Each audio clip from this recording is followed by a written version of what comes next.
G'day guys, welcome back. My name is Wildcard. You're watching Rugby News and the huge week of rugby that just passed us last week.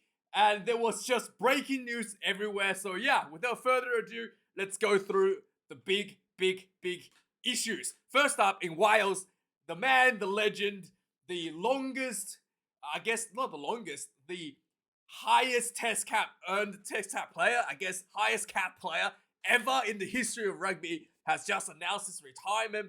Alum Wyn Jones, your granddad, has just announced that he's stepping away from Test Rugby. This is just, 4 months away from the Rugby World Cup. He could be going into Rugby World Cup and get another 6 caps, right? Like, it's unbelievable that he's decided to retire. Warren Gallen as well, knowing that how much Warren Gallen and Alum Wyn Jones kind of get along, it's very likely that Alum Wyn Jones was going to get selected for Wales. And because Alum Wyn Jones was selected in the Six Nations, many people thought he wasn't in form. And yeah, he's decided to pull the trigger just before the Rugby World Cup and basically eliminating himself from being available for selections going into this year. So that's something that Warren Gallen, his high school buddy, isn't going to be very happy with. Another huge name that was also announced his retirement is Justin Tipuric. And he's announced his retirement on Friday, and he has cited, I think, health issues. He's basically health that he wants to, look after himself, and also cited his retirement. So that's two big names, and this was on the back end of Josh Navidi caught his career to a neck issue. So yeah, a lot of big names, big veterans, big experience that Warren Gallen really wanted to bring to the Rugby World Cup is not available for him. So this is a really tough spot for Gatland. So moving on to the European Championship, this is the what do they call it? The Heineken's Champions Cup, which is basically the European Champions Cup. And yeah, the final was played on the weekend. Ronan O'Gara once again has put a rabbit out of the hat, and this time in Ireland, in front of the home fans of Leinster, beat Leinster by 1 point. La Rochelle has beat Leinster by 1 point in the final. This was after the team was behind 17 points to nil, looking like it was gonna be a one-sided affair. La Rochelle crawled back, and then I think it was 72 minutes into the game. Ronan Keller, the hooker from Leinster, got a yellow card, opening the crack for La Rochelle to pull themselves ahead by 1 point. And there was a yellow card and a red card right before the end as well. But it was just crazy, right? So on top of all this crazy finish, this huge upset, there was allegedly an incident at halftime where the European Rugby, Commission is going to be looking into investigating it. So apparently, last year, Ronan O'Gara, at halftime, walked into the referee's room, or approached the referee at halftime, and had a discussion with him, which was Barnsley. He had a chat with Barnsley to kind of sway it on some of the decisions that occurred in the second half. And the Leinster felt like that had given La Rochelle a bit of advantage last year, or not advantage, bit of definitely made an impact on the referee's decision in the second half. So they want to prevent that happening this year. They positioned one of their assistants, O'Brien was his first name, Sean O'Brien, at the referee's entrance in the Aviva Stadium to stop O'Gara from talking to the referee, who's Jaco Piper from South Africa, by the way. And and apparently there was a bit of a verbal back and forth between O'Gara and O'Brien outside the referee's changing room. So yeah, this was and apparently this is going to be investigated by the EPRC, and they're going to be looking at what actually happened there, if anything needs to be done. Also, there was some talks that James Ryan, the lock, wasn't looking Gregory Aldridge in the eyes during the coin toss before the match. So O'Gara came out and accused James Ryan for disrespecting Gregory Aldrich, who's a France international, for not looking them in the eye. I mean, everybody knows if the stare down, if you don't look at your opposition in the eye, that's the difference. That's the 1 point difference right there, James Ryan. That's what you get for not looking at people in the eyes. But some fans have actually pointed out there were photos taken during the coin toss that showed James Ryan looking Aldrich in the eye. So nobody knows what's happening, but there's some weird accusation going on here as well. And finally, there was another incident where after the match, apparently the celebrations the post-match function wasn't held in the stadium but out in Lansdowne Road, which was really busy, and O'Gara also complained about that, almost like accusing them from being kicked out of the stadium. But then it was later found that the home team, Leinster's after-match function was also outside of the stadium, not in the stadium. So yeah, it was a bit of a finger pointing going on there as well. I just think it's so funny not looking someone in the eye in the coin toss. And also, yeah, there was some talks that apparently Johnny Sexton had a bit of a chat with Jaco Piper as well. He was not playing Sexton. He's injured. He's ruled out. So Sexton on the bench, I guess, wearing the suits and ties, had a chat with Jaco Piper, and there was some talks that if Jaco Piper files a complaint, that Sexton could be missing out, some of the warm-up matches, at least one of the warm-up matches before the Rugby World Cup. Yeah, it's quite intense what happened out of this game. So next up, on the Challengers Cup, so the European Champions Cup is the tier 1 essentially. The Challenge Cup is basically the tier 2. Basically all the losers that couldn't make it into the Champions League. The final for that match was played between Glasgow and Toulon, convincingly beat Glasgow 43 points, 19. With that being said, let's look at the things that we care about the most. It's the Rugby Championship referee appointment. So yeah, the referee appointment has been issued out for Rugby Championships as well as all the warm-up matches going into the Rugby World Cup. So the South Africa versus Australia match in Pretoria is going to be Ben O'Keefe from New Zealand. So he's one of ours. Okay, he's definitely going to be favoring Australia in this match because we love Ben O'Keefe. He's our boy. Whenever he comes to Australia, we look after him with a bottle of wine and a nice bag with the money sign on it. So yeah, hopefully that's gonna work out in our favor in South Africa. And then we got Angus Gardner hosting Argentina versus New Zealand on the same weekend. And then we come back to Australia versus Argentina. Jaco Piper of South Africa will be hosting that one with Marius Jelonch as a TMO. Okay, this is actually a quite big match. This is Eddie Jones versus Michael Cheika's Argentina. So the two Randwick head coaches will be going against each other. So Jaco Piper, you better not cough this one up because you're not gonna be walking out of Sydney if you screw this one up because both these coaches are Sydney locals. So yeah, Jaco Piper and Yonka, just keep your. Someone just mute him so he can't talk to Jaco Piper throughout the match, and that'll be someone just cut his mic somewhere in the game and call that a technical issue will be really helpful. And then we've got New Zealand versus South Africa. This is Matthew Renald of France. Good luck with that, boys. This will be in Auckland. And then finally, the Bloodless Little Cup, the most important match of the year, next to the Rugby World Cup final. This will be in Melbourne Cricket Ground. Barnsey will be hosting this one as the head referee, which is okay. I don't care about Barnsey. I'm not South African, so I think Barnsey is fine. And then final game, Argentina versus South Africa. This will be in Johannesburg. This will be Andrew Brace of Ireland, who's also very, very good. And then for there's a lot of referees being appointed in the warm-up. We'll just go through some of the key ones. There's one with New Zealand versus Australia. This is a really important match. This is actually not a warm-up match. This is actually the second test for the Bloodless Little Cup. This will be in New Zealand. This will be in the Forsyth Park Stadium in Dunedin. And it's Kyle Dixon of England, which is fine. And Barnsey will be will be assisted with. So yeah, Barnsey will be on the sideline, probably running the show. Puppeteering Kyle Dixon. But we could be seeing a few yellow cards for this one because Kyle Dixon is quite trigger happy on that. Marius Yonka as well, the TMO will just be fueling that that trigger finger for the yellow card for this second Bloodless World Cup. Hopefully the yellow cards will go for Australia's favour and bring the...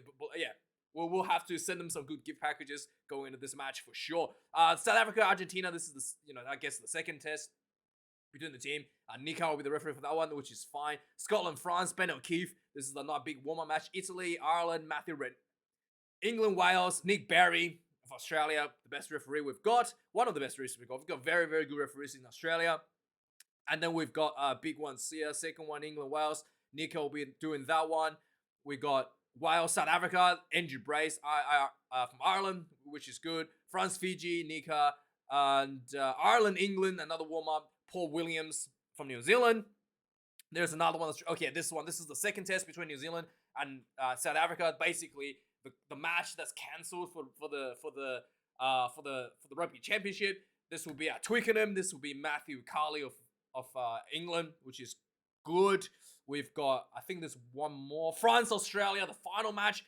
This will be Rugby World Cup final, I guess, pre-dress rehearsal. Everybody knows it's going to be Australia versus France.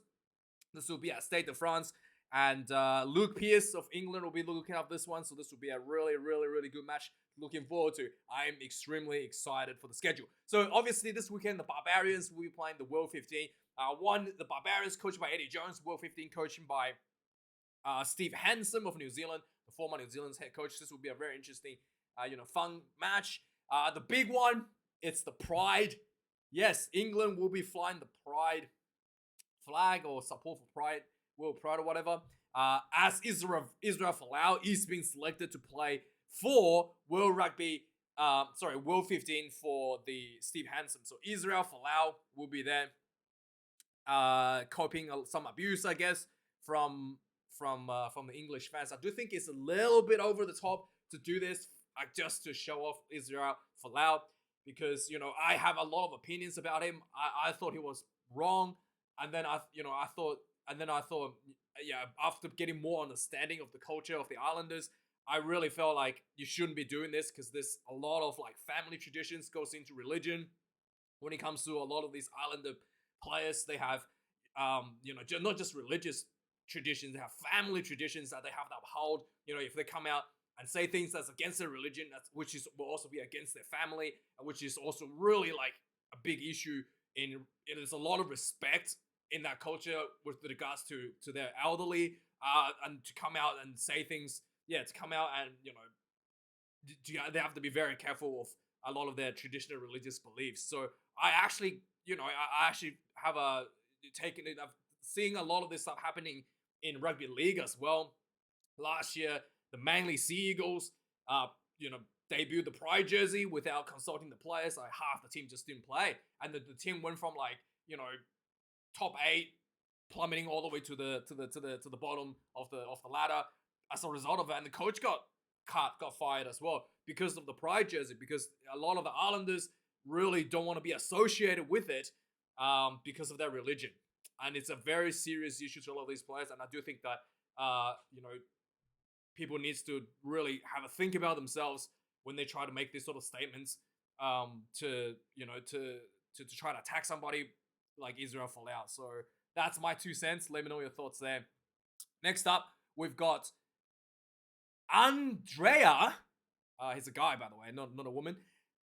Piardi, this guy. I've seen. I always thought this guy was French, to be honest, but he will be the final to the URC. Let's quickly have a look at what it looks like. Yeah, there it is. I thought it was French, but he's Italian. He's the first Italian referee to be hosting the URC final between the Stormers and Munster. The Stormers ground has been an ongoing issue now, going into this URC final this weekend. So this ground is quite beat up. Apparently resembled a beach. There's a lot of sand patches. And there was a Munster Jam truck rally before the playoffs. So the ground has been torn up pretty badly. So yeah, I don't know why you have a Munster truck rally in the grass on grass fields. That's just kind of stupid. But yeah, they reckon they've been trying to repair the field, but they reckon it's not going to be the same the same state as it was before the Munster Truck Valley, but it's going to be, I guess, better and playable this weekend. We should see if that's going to affect anything. Munster have to confirm the 30-man squad going into the final. Connor Murray, Archie Snyman, Calvin Nash, and Malachi Fikitoa are all part of the squad going into South Africa. And then let's go to Super Rugby. So a lot of fans are not happy, including me. There was way too much resting of the players. So we saw two big matches in Super Rugby this weekend. The Brumbies and the big one, Hurricanes versus the top of the table, the Chiefs, resting the key players, resulting in both matches kind of like throwaway matches in really important juncture of the season going into the finals. And there was a lot of people come out and bash the New Zealand Rugby, including me. I was really unhappy. Hurricanes rest the Geordie Barrett, Terrell Lomax, and Nadia Savia against the Chiefs, resulting in basically the Chiefs was able to comfortably win. It was raining, but I really felt a lot of people felt that if the Hurricanes had played the full starting team, they could have had a chance of beating the Chiefs. It was closer than everybody would expect.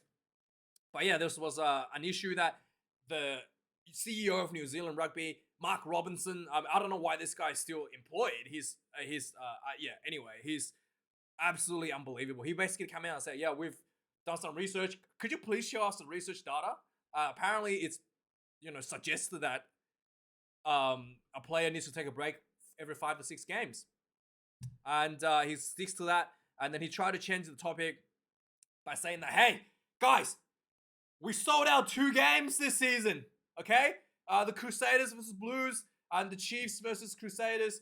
The 2 games were sold out, okay? So we're doing well. Give me a break, dude. Give me a break. And then there's also ongoing issue of the imbalance of the team. I talked about this before as well.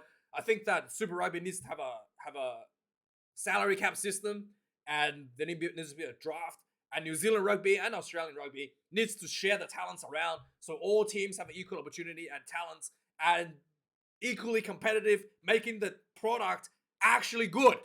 Make Super Rugby actually good, okay? That's what you need to do if you want to grow the game both domestically and internationally as a product that you want people to watch overseas. Because at the moment, you're wrestling All Blacks players, you're putting on these throwaway games, so you come out and brag about stadiums being sold out, 2 games out of the whole season. Right? You are seriously high on something to think that Super Rugby is the good spot. Okay, the CEO Robinson, if seriously, dude, how do you have a job? And anyway, so obviously the imbalance of talents has led to more issues in the lower tier teams. So Moana Pacifica, best player apparently in the Moana Pacifica, has been poached by the Crusaders. Levy, I don't know.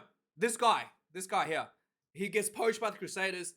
Moana Pacifica is struggling at the bottom of the ladder, and it is unbelievable Super Rugby. So the coach Aaron Moga steps down as the coach for Moana Pacifica due to poor performance, obviously.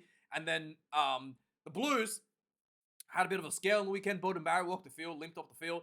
Turns out he's okay. He had a cut on his heel, so he's gonna get some stitches on that. So it's not like he didn't roll his ankle or had a torn Achilles or anything. So that's good. So like I said, the other throwaway game, the Brumbies showed up to Perth with 12 players. I didn't even know you could have 12 players resting. I didn't even know there was so much talent in Brumbies that could qualify for the Wallabies. But apparently there was 12 players that was rested for this game. And the loss to the Western Force, which was a really deserved win for the Western Force, in basically almost 10 years since the last time the Western Force beat the Brumbies. But that was again another awful game to watch. Good for the Western Force, but not I don't know what I'm watching. Why am I paying to watch this, right? And New Zealand, you sold out 2 games, guys. Congratulations. The game is fine. Everything is fine. So next up, let's go to France before I start waking up all my neighbors. So Fabien Gauthier put an update for the Anthony Jelonch, the guy who's being sniped multiple times by invisible snipers in the stadium. He's had a knee surgery, so he's looking on track to be returning to the Rugby World Cup for France. And so he's on the way back. On the way out is Ben Curry, Tom Curry's brother. I think Tom Curry is already injured, so his brother was the only hope of the Curry family going to the Rugby World Cup. He's injured as well, so he's out for a hamstring injury for at least 4 months. So he's not gonna make it. Jack Noel, the winger, former he was a winger for England, and he was favoured by Eddie Jones. Has declared himself not available for England selection. He was not selected by Borthwick anyway, so it's kind of like I don't want to be rejected. I'm just going to pull myself out on the hat. So he wasn't really favoured by Borthwick anyway since the exit of Eddie Jones. So yeah, he's going to just take some time off. And he mainly talks about he's got some lingering injuries, knee injuries that he wants to sort out for himself. So he's going to be out of the Rugby World Cup. Salakai Loto quits Northampton. He will be hopefully returning to the Reds. He has talked about his family not really adapting to the cold weather in England. Obviously, I understand he's gonna come back. He's leaving the club after 24 appearances for the Saints, and he probably will come back to Reds. He's coming back to Australia definitely, but hopefully he does not sign with the Rebels. He's probably going to the Rebels, isn't he? Finally, Hunter Paisami has an update on his injury. He's set to return for the Reds from a knee injury, and he's also signed a 1-year extension with Rugby Australia. And yes, that's the news this week, guys. Let me know your thoughts on any of the articles. Again, like, comment, and subscribe. As always, I really do appreciate you watching my content. And have a good one. Have a good week. And I'll see you guys this weekend for Rugby Review. Cheers.